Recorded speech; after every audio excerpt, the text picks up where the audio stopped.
Moi ja tervetuloa mun vaihtovlogin viimeiseen videoon. Kasailen tässä vähän kaikkia sekalaisia juttuja, niin katsotaan millainen sillisalaatti tästä syntyy. Ekana mä ajattelin käydä läpi muutamia hassutuksia, joita tuli keräiltyä tähän kännykän listaan tuossa vaihdon aikana.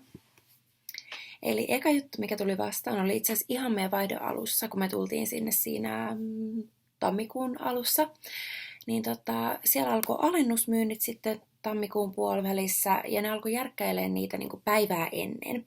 Eli ne alenti tuotteita ja laittoi semmoisia nauhoja kauppoihin niin kuin alueelle, että siellä on jo valmista ne alennusjärjestelyt. Mutta me oltiin siellä toisen suomalaisen Lauran kanssa ja Laura olisi tarvinnut jotain ihan basic juttuja, jotka sitten oli mennyt alennukseen, mutta hän ei pystynyt ostamaan niitä niin kuin edes normihinnalla etukäteen. Et ne oli jotenkin tosi joustamattomia tuossa asiassa. Sitten koulussa tuli semmoinen vastaan, että ranskalainen näppäimistö on erilainen. Eli esimerkiksi niin kun sä joudut käyttää shiftiä, että sä saat niin kun pisteen laitettua. Jos sä painoit kakkosta, niin sieltä tuli E-heittomerkillä tai sillä aksentilla. Ja se oli aika vaikea, kun mä en ihan tiennyt sitä ja mä kirjoitin salasanaa, missä olisi ollut kakkosia. Niin sitten kesti vähän ja aina iski väärin jotain niin kuin M ja A, ne tuli vähän eri kohdasta. Mun täytyy yrittää laittaa tähän videolle, joko tähän päälle tai jotenkin tähän kuvaan, niin se ranskalainen näppis, niin pystyy sitten vertaamaan, mutta omaa konetta oli ihana siis käyttää aina. Sen lisäksi tuolla Lillessä tuli todistettua sellaista tapaa, mitä näkee aika paljon muissakin isoissa suurkaupungeissa. Eli ihmiset, kun ne kulkee julkisilla kulkuvälineillä, niin ne käyttää potkulautaa. Koska sä et tietenkään voi ottaa pyörää mukaan, mutta jos joutuu kävelemään paljon, niin sitten potkulauta on kätevä. Ja aikuiset ihmiset siellä potkulautaili. Totta kai Ranskassa ollessa niin ruoka herätti tuntemuksia. Siellä syödään aika silleen hiilaripitoisesti, että paikalliset etenkin saattaa syödä vaikka valkoista pastaa tomaattikastikkeella ja ottaa patongin kylkeen, joka on aika eriskummallista suomalaiselle. Sen lisäksi ne rakastaa tosi paljon niin kuin sokeria, tai ne itse asiassa syö sokeria vaan aamupalalla ja sitten vähän snäkeillä. Mutta siis sokeri on tosi paljon etenkin piilossa. Se ehkä vähän liittyy tommoseen ylipäätään sitten niin kuin kansainvälisessä porukassa kun oli. Niin tuolla kampuksen näki välillä, että niin kuin ulkomaalaiset laittoi lisää sokeria tuoremehuun ja siis saatiin laittaa sokerimuroja ja sitten siihen kaakao päälle ja lisäksi pussillinen sokeria siihen. Mutta siis ihan paikallisetkin, niin tosi sellaista piilosokeria oli. Ja ne rakasti sellaisia spekuloskeksejä. Eli neillä oli semmoista levitettä, joka oli vähän niin kuin nutellaa, mutta keksilevitettä. Ja sen lisäksi kaikista jäätelöistä aina löytyi tää yhden keksin maku. Sen lisäksi mulle oli vähän erikoista se, että kaikissa majoneeseissa siellä on sinappia. Mutta sitä on kyllä niin kuin muuallakin maailmassa, että kävin tuossa Lontoossa, niin siellä sama juttu. Se oli vähän kummallista jotenkin. Sitten kansaruuassa sellainen, että aluksi mun oli tosi vaikea löytää pakastevihanneksia, mikä olisi ollut näppärä silleen, että jos ei aina ole hirveästi koululla ja muuta. Mutta ne myytiin, niin kun, niitä oli tosi vähän ja niitä myytiin niin kun semmoisissa kilon paketeissa. Ja sitten ei ole hirveästi valikoimaa, mutta sitten heillä on semmoinen pakasteita pelkästään myyvä Picard, joka sitten auttaisi asiassa. Sitten jos puhutaan vähän muusta kuin ruoasta, niin ranskalainen koulusysteemi, se on tosi vaikea ymmärtää ja meillä kesti tosiaan 4 kuukautta ymmärtää, että miten se homma toimii.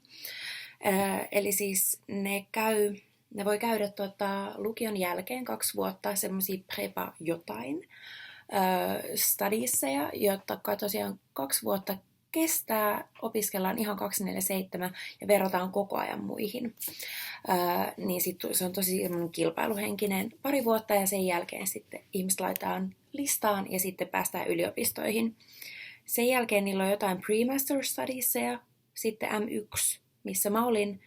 Sen jälkeen käydään vaihdossa tai tehdään harjoittelu ja sen jälkeen tullaan niin kuin M2, mikä on sitten tämmöinen paljon haastavampi, aika hyvätasoinen tuolla Ranskassa, niin Master in Science Studieseihin. Mutta samassa koulussa meillä oli myös BBA-studenttejä, joka siis on periaatteessa samanlainen kuin AMK Suomessa, mutta ei kuitenkaan.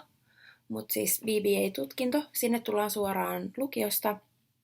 Ja ne on niinku erilliset linjat, mutta samassa koulussa. Siellä on vähän semmoista ilmeisesti, että et voi olla kaveri, jos olet maisteriohjelmassa, niin BBA-studenttien kanssa ja sitten näin. Vähän jotain tällaista mä oon kuullut.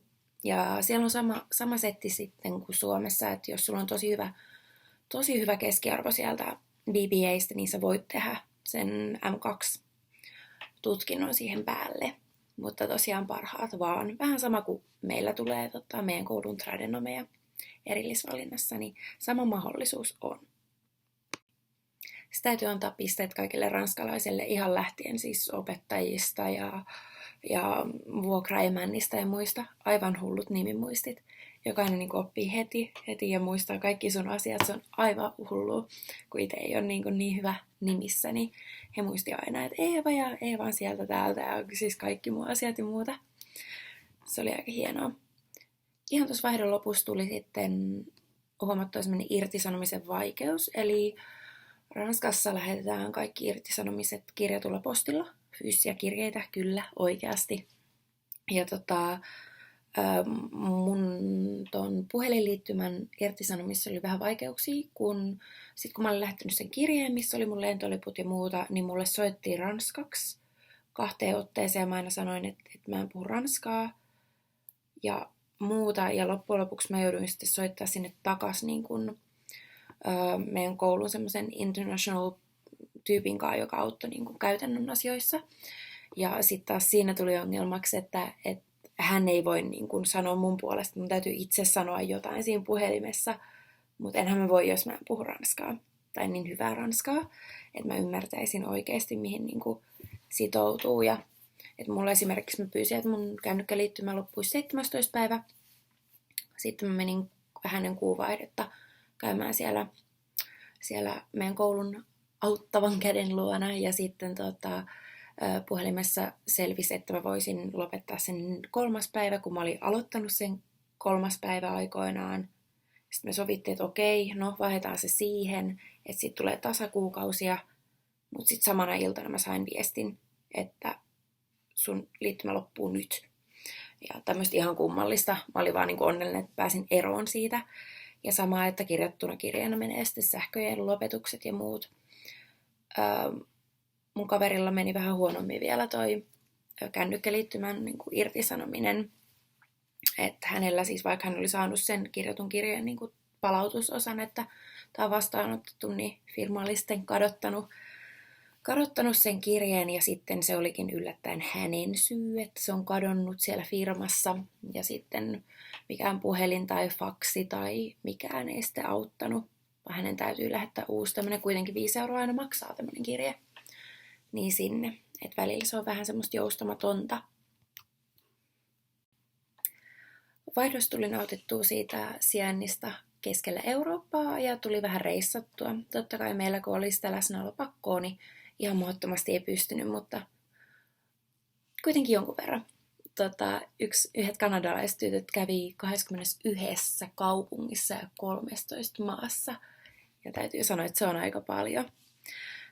Mä itse ehdin käymään tuossa vaihdon aikana, niin heti ekana viikonloppuna lähdettiin Amsterdamiin ja sit mä oon käynyt, mun täytyy vähän luntata, Düsseldorfissa ja Ranskassa Roanissa, Lissabonissa ja Pariisissa tuli käytyä ja oiskohan muutamia reissuja siinä Euroopassa. Aluksi mä käytin tuollaista nettisivua kuin GoEuro. Se yhdistelee kaikki junat ja lennot ja bussit ja tälleen, mutta se ei jotenkin toiminut enää sitten loppuvaiheessa silleen, kun mä olisin halunnut, tai sitten mä yritin jotenkin katsoa vääriä reittejä. Sitten mä käytin aika paljon WeGo, joka on semmoinen halpa juna Ranskassa. Se on sen SNCF:n niin kuin alainen. Jos aikoo paljon Ranskassa junailla, niin kannattaa hankkia Carte Jeune, joka on tämmöinen nuorten alennuskortti. Mutta mulla oli enemmän tuommoista kansainvälistä, niin mä en sitä hankkinut sitä. Se maksaa 50 vuoden voimassa.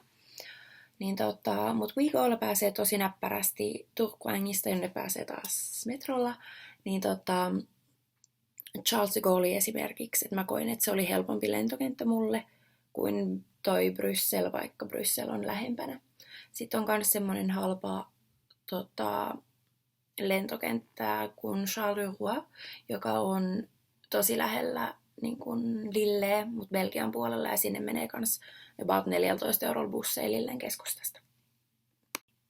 Sitten mä ajattelin puhua parista aiheesta, mitä oli annettu tuossa vaihtoblogi-ideoissa, eli esimerkiksi tästä kielen haltuun ottamisesta. Mä olin lukenut ranskaa ennen kuin mä lähdin, joka oli ihan hyödyllistä, kyllä ehdottomasti. Ranskassa siis puhutaan, nuoret etenkin puhuu kyllä sitä englantia, että enemmän tämä huhu, että ranskalaiset ei puhu englantia, on siitä, että tai että ne ei haluaisi puhua englantia, niin usein ne tilanteet on semmoista, että ne vaan oikeasti on vanhempia ihmisiä ja ne ei osaa. Mutta siis postissa ja muualla niin kyllä tartti ranskaa. Niin, tosiaan aiheeseen. Mä oon opiskellut ranskan alkeet 3 kertaan. Mä oon aloittanut ala-asteella englannin jälkeen ranskaa, eli sitä oliko 3 vuotta opiskella siinä. En pystynyt samantasoisesti jatkaa mun yläasteella, eli mä oon 7 ollut lukematta, ja sitten mä oon 8 ja 9 lukenut, eli uudestaan aloittanut. Ja sitten lukiossa mun piti jatkaa, mutta sitten mä oon harrastanut tosi paljon luistelua, niin mulla oli niin paljon treenejä, niin kevensin siitä mun kouluun. Ja lukiossa en lukenut, ja sitten mä oon uudestaan yliopistossa käynyt.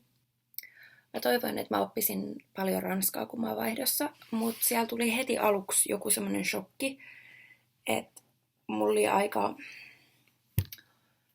aika mielenkiintoinen ranskan opettaja, ja muutenkin siellä tuli semmoinen aika shokki, että mä oon tosi huono ranskassa, ja muutenkin semmoinen, että jos mä menen boulangeriin ja tsemppaan oikein, että nyt mä niinku tilaan leivän, ja sit sieltä tulee vastaukset silleen, tosi nopeasti, että haluat sä tämmöisen leivän ja tummilla vai siemenillä vai jollain, niin se oli aika muista. Ja sama, että jos mä sanoin vaikka framboise, ja sitten on silleen, en ymmärrä, ja sitten silleen, framboise, niin se jotenkin vähän tuli kasvoille. Ja meilläkin niin kuin opettaja sanoi, että ranska menee vähän semmoisissa tasoissa, että sä eka osaat niin kuin sava, sellaista ranskaa, sitten sä opit. Siinä on iso hyppy, että sä pääst kahvilaranskalle, mikä on niin kuin mun taso taas. Ja sitten olisi niin hirveä hyppy jälleen kerran, että sä pystyisit kunnolla puhumaan ja sit vielä niin kuin oikeasti kirjoittaa ja kaikkea oikein. Niin se menee aika hyppäyksittäin se ranska. Niin mulle ei ihan semmoinen hirveän käyttökelpoinen ranska sit ollut. Sitten mä mietin, että joo, että kyllä tää lähtee tästä niin kuin ajan kuluessa, mutta toi reiluun 4 kuukautta ei ole niin kuin tarpeeksi siihen mun tilanteessa. Se on harmi. Vaikka nyt tuntuu, että en oppinut ranskaa, niin veikkaan, että sitten niin kun ajan kuluessa huomaa, että ymmärtää paremmin ja muuta. Ja varmaan jos menisi nyt taas ranskan tunneille, niin helpommin löytää ehkä sanoja. Ja muutenkin osaa rakentaa ehkä niitä lauseita. Toivottavasti. Sen ehkä näkee vasta ajan kuluessa.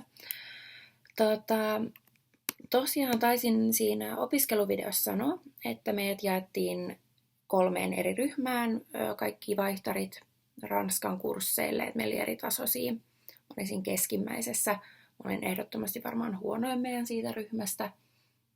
Ja näin, että silleen ihan hyvä, että tuli haasteellinen, vaikka tiesi, että ihan alkeet olisi ollut väärä paikka kyllä.